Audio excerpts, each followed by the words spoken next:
শোনো, আমি তোমাকে বলতেছি তুমি এখন কোনো বাড়িতে আসবে না। তুমি ফাজলামি করো, তাই না? আরে লিমা, তোমার পাশে মনে হচ্ছে একটা ছেলেকে দেখলাম। না, কাজে যাইতে আর মন চাইতেছে না, কিছুই ভালো লাগতেছে না। কি যে করি, একটা কাজ করি, আমার বউর একটা ভিডিও কল দিই।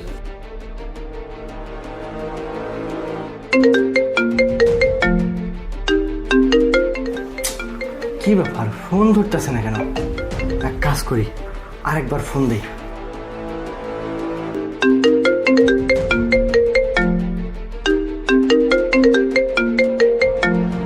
কি ব্যাপার, নয়ন প্রবাস থেকে ফোন দিছে এত সকালে? ও তো কখনো এত সকালে আমাকে ফোন দেয় না। এই আমিরুল, আমিরুল, এই উঠো, উঠো না। তুমি এত সকাল সকাল বিরক্ত কেন করতেছো? আরে নয়ন না, সে প্রবাস থেকে সকাল সকাল ফোন দিচ্ছে, আমি তো কিছুই বুঝতে পারতেছি না ও কেন এত সকালে ফোন দিতেছে বলো। তোমার স্বামীর কি খেয়ে দে কাজ নাই যে এত সকাল সকাল ফোন দিচ্ছে? এই আমিরুল, তুমি একদম চুপ থাকো, আমি ফোনটা রিসিভ করতেছি। হ্যাঁ নয়ন।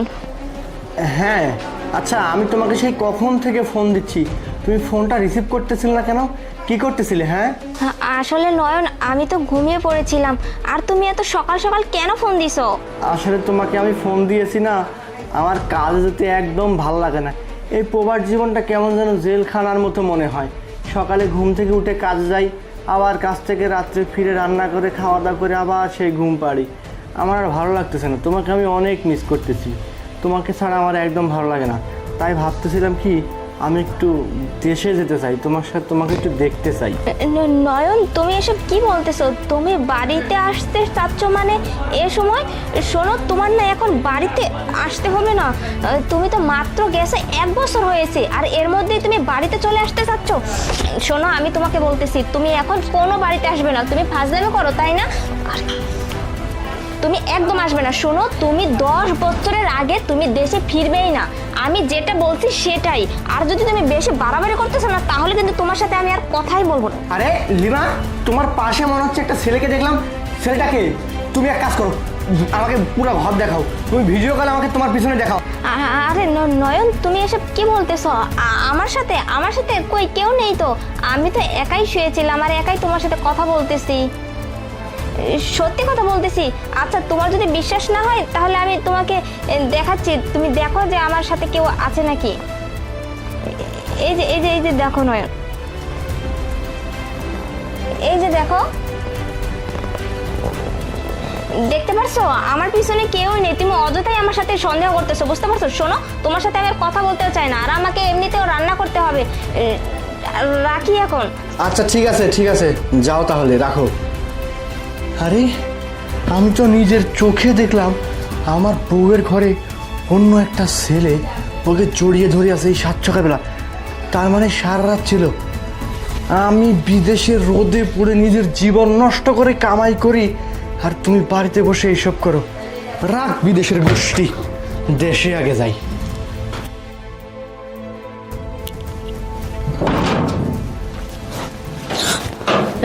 নয়ন, কি আমাকে দেখে মনে হচ্ছে ভূত দেখতেছো? আমি মানুষ, তোমার হাজবেন্ড। এই ভর সন্ধ্যায় কেন আসছি? তোমাকে সারপ্রাইজ দেওয়ার জন্য। আমি তোমাকে বড্ড মিস করতেছিলাম, তোমাকে ছাড়া না আমি থাকতে পারতেছিলাম না। প্রতিটা মুহূর্তে, প্রতিটা সেকেন্ডে শুধু তোমার কথাই মনে হচ্ছিল, তাই আর থাকতে পারলাম না গো। চলে আসলাম এই ভর সন্ধ্যায়। কিন্তু তুমি আমাকে একটা ফোন দিবে না? হঠাৎ করে চলে আসলে। সারপ্রাইজ দিলাম তোমাকে, যে আমি বললাম 15 দিন আগে যে আমি তোমাকে ছাড়া থাকতে পারবো না, তোমাকে আমি অনেক মিস করতেছি, সেজন্য চলে আসলাম। আসো। শোনো না, ওইদিকে পরে যাই। আচ্ছা, ওই রুমে চলো। কেন ওই রুমে কেন যাবো? ওই রুমে তো নোংরা, ময়লা আছে। না না, তোমাকে আমি রুমে আসছি, আমাদের বেডরুমে যাব, আমাদের খাটে গিয়ে বসবো। লেমা, এই জানোয়ারটাকে। নয়ন, নয়ন, এই ছেলেটাকে? ও ও আসলে আমার ফ্রেন্ড আসছে বেড়াতে। তোমার ফ্রেন্ড বেড়াইতে আসছে? তো এই রাত্রিবেলায় ভর সন্ধ্যায় আমার বেডরুমে কি করতেছে? আসলে নয়ন, আমি তো বাসায় একা একা থাকি, তাই না আমার না খুব ভয় করতেছিল, এর জন্যই ওকে ফোন করে নিয়ে আসলাম। ও, তুমি একা একা থাকো, তোমার ভয় করতেছিল, তাই জন্য একটা যুবক ছেলেকে সন্ধ্যার সময় বাড়িতে ডেকে নিয়ে আসছো সারা রাত্রি তোমার সাথে একই বেডরুমে থাকার জন্য? সি সি নয়ন, তুমি কি বলতেছো? ও তো আমার ফ্রেন্ড, তাই না? তুমি আজে বাজে কি নোংরা কথা তাহলে বলতেছো? ভোরে সে সকাল 6টায় ও তোমার বেডরুমে কি করে? ভোরে 6টায়? তুমি তুমি তুমি কি বলতেছো? তুমি কি ভাবছো? তুমি যখন আমার সাথে ভিডিও কলে কথা বলতেছিলে না, ও তোমার ঘাড়ে মাথা দিয়েছিল, আমি সেই দিনই তোমাকে দেখে ফেলছিলাম যে ও আমারই বেডরুমে আমারই বউয়ের সাথে এই একই জায়গায় শুয়ে আছে। সেই জন্য কষ্টের জীবন প্রবাস ফেলে রেখে আমি দেশে চলে আসছি। তুমি কি ভাবছো হ্যাঁ আমি বিদেশে থেকে কষ্ট করে রোদে পুরো টাকা ইনকাম করে পাঠাবো, আর তুমি তোমার নাগর নিয়ে আমারই বেডরুমে আমারই ঘরে বসে শুয়ে শুয়ে থাকবা? আমি বাইরে যাচ্ছি, 10 মিনিটের মধ্যে রুম থেকে বের হবা। আমি এলাকার লোকজন ডাক দিচ্ছি, তোমার বাবা মাকে ডাকতেছি, তোমাকে আজকে দিনের মধ্যে এই রাত্রের মধ্যে তোমাকে আমি তালাক দিব। নয়ন, মনে রেখো তো। নয়ন, আমিরুল দেখো আমার স্বামী তো চলেই আসছে। আর শোনো, ও যেহেতু আমার সাথে সংসার করতে চায় না, আমিও করতে চাই না। আমি তো ওকে ভালোই বাসি না, তাই না? আমি তো তোমাকেই ভালোবাসি। ও আমাকে ছেড়ে দিয়েছে, কোনো সমস্যা নেই। চলো আমরা বিয়ে করে ফেলবো। কি তুমি কি পাগল হয়ে গেছো? আমি তোমাকে বিয়ে করব মানে? আরে তোমার কি আছে যে তোমাকে আমি বিয়ে করব?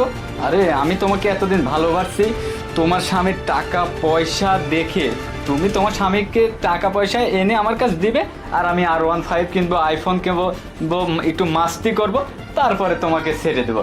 এই প্ল্যানটা ছিল, কিন্তু যাই হোক কিছুই তো হলো না। এখন আর তোমাকেও আমি বিয়ে করতে পারবো না, বুঝতে পারছো? আমিরুল তুমি এসব কি বলতেছো? এই আমাদের ভালোবাসা ছিল? ছি, আমার তো ভাবতেও লজ্জা লাগতেছে। তুমি দিনের পর দিন এই যে আমার আরেকটা নাগর ফোন দিছে, বুঝতে পারছো? তোমার সাথে আমার থাকার কোনো দরকার নেই, তুমি তোমার মতন থাকো, আমি তোমার সাথে আর থাকতেছি না, বুঝতে পারছো?